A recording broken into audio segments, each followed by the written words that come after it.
नमस्कार दोस्तों।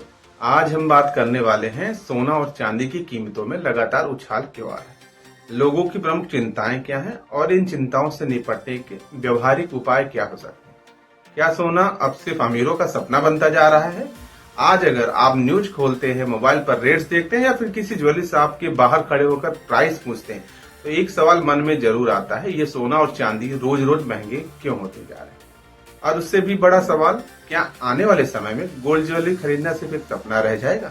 आज की कहानी सिर्फ दामों की नहीं है, यह कहानी है डर की, अनसर्टेनिटी की, ग्लोबल पावर गेम्स की और हमारे फ्यूचर की। तो चलिए धीरे धीरे लेयर बाय लेयर इस सच को समझते हैं। सबसे पहले समझिए इंटरनेशनल मार्केट का खेल। देखिए, सोना और चांदी भारत में महंगे नहीं होते, पहले वो पूरी दुनिया में महंगे होते हैं। इंटरनेशनल मार्केट में गोल्ड और सिल्वर को कहा जाता है सेफ हेवन असेट्स।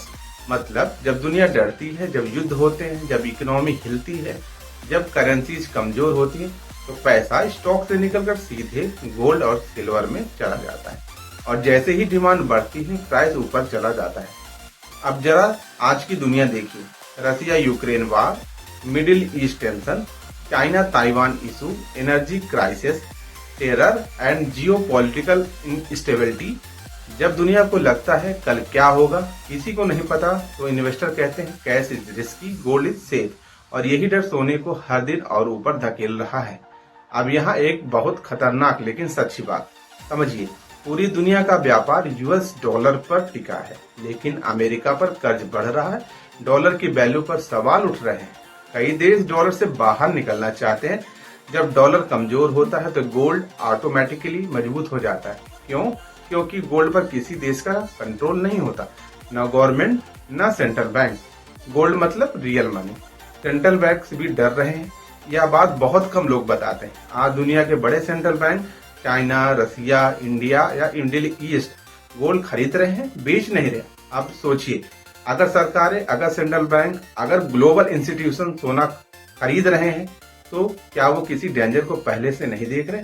यही रीजन है कि गोल्ड की सप्लाई सीमित है और डिमांड हर दिन बढ़ रही है।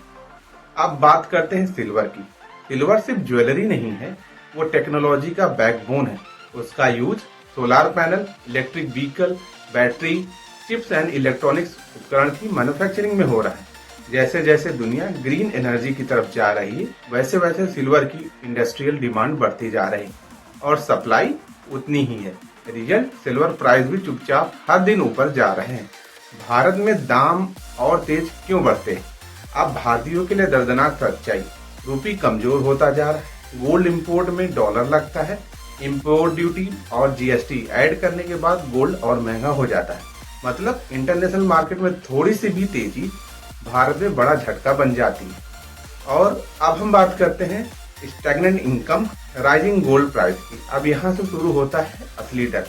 गोल्ड और सिल्वर के दाम रोज बढ़ रहे हैं, लेकिन सैलरी उतनी नहीं बढ़ रही, बिजनेस प्रॉफिट स्टेबल है, मिडिल क्लास दबता जा रहा है। तो सवाल उठता है, क्या गोल्ड ज्वेलरी खरीदना अब मिडिल क्लास के लिए लग्जरी बनता जा रहा है?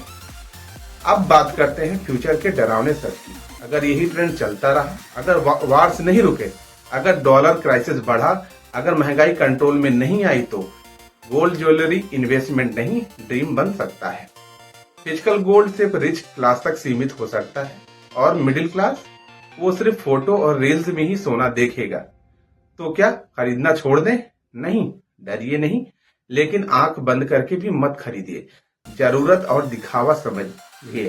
ज्वेलरी और इन्वेस्टमेंट को अलग रखिए। एसआईपी, डिजिटल गोल्ड, ईटीएफएस जैसे ऑप्शन समझिए और सबसे जरूरी फाइनेंशियल अवेयरनेस बढ़ाइए।